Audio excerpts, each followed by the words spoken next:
కాళేశ్వరం పుష్కరాల ప్రారంభోత్సవానికి సీఎం రేవంత్ రెడ్డి హాజరైన సభకు పార్లమెంట్ సభ్యుడు వంశీకృష్ణను ఆహ్వానించకపోవడంపై మాల సంఘాలు ఆందోళన వ్యక్తం చేస్తున్నాయి. మంచిర్యాల జిల్లా మందమరిలో అంబేద్కర్ విగ్రహం వద్ద నిరసన కార్యక్రమం చేపట్టారు.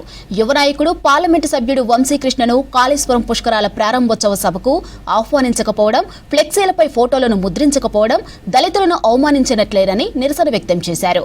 ఇక గడ్డం వెంకటస్వామి కుటుంబానికి అవమానం, అన్యాయం జరిగితే ఊరుకునేది లేదని వారు హెచ్చరించారు. ఈ కార్యక్రమంలో జిల్లా మాల సంఘం నాయకులు, కార్యకర్తలు పాల్గొన్నారు.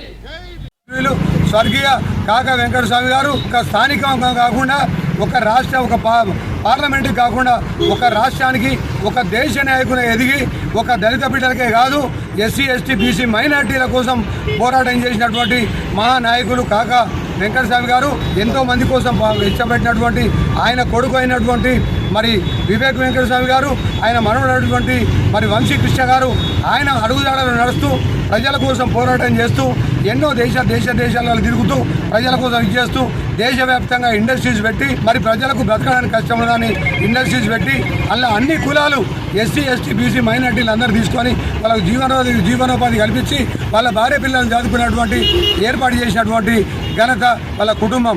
అదొకటే కాదు, ఈనాడు మరి ఈ వంశీకృష్ణ గారిని ఎందుకు అనగదొక్కాలని చూస్తూ ఉన్నారు. మన గవర్నమెంట్ కార్యక్రమం అది. మరి మన గౌరవ ముఖ్యమంత్రి గారు వస్తున్న సందర్భంలో మరి అక్కడ ఉన్నటువంటి మేనేజ్మెంట్ కానీ, గుడి మేనేజ్మెంట్ కానీ, అక్కడ నాయకత్వం వహిస్తున్నటువంటి వారు కానీ మరి గవర్నమెంట్ పరంగా మరి మన ఎంపీ గారి ఫోటో పెట్టకపోవడం, మరి దళితుడైనందుకని మేము విచారణ మందమారి అంబేద్కర్ గారి దగ్గర నిరసన వ్యక్తం చేయడం అనేది జరుగుతూ ఉన్నది. ఏ కారణంగా పెట్టలేదు, మరి దళితులకు ఈ రాజకీయంగా కూడా అవమానం జరుగుడేనా? మరి అక్కడ నాయకత్వం వహిస్తున్న వారి మీద మరి కంపల్సరీ చట్టరీత్యా